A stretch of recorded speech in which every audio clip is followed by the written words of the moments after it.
ঈদ মোবারক, ঈদ মোবারক, ঈদ মোবারক।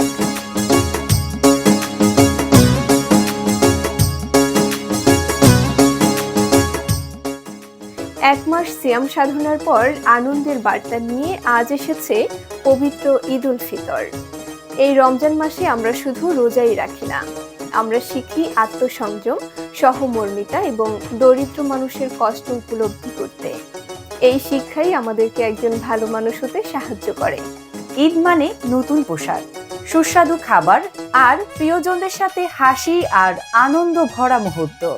কিন্তু আমাদের আসল আনন্দ তখনই পূর্ণ হয় যখন আমরা আমাদের চারপাশে সবার সাথে সেই আনন্দ ভাগ করে নিই।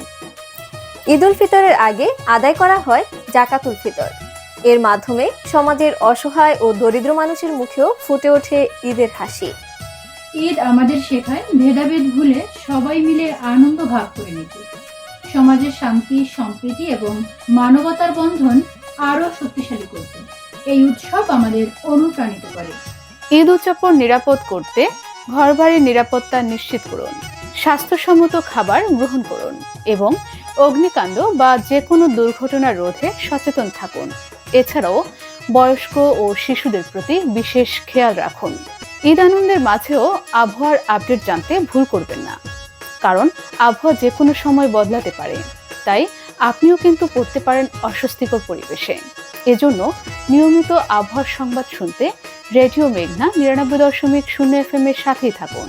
চলুন এই ঈদে আমরা সবাই মিলে ভালোবাসা, সহমর্মিতা আর মানবতার বার্তা ছড়িয়ে দেই। সবাইকে জানাই রেডিও মেঘনার পক্ষ থেকে পবিত্র ঈদ উল ফিতরের আন্তরিক শুভেচ্ছা ও অভিনন্দন। ঈদ মোবারক।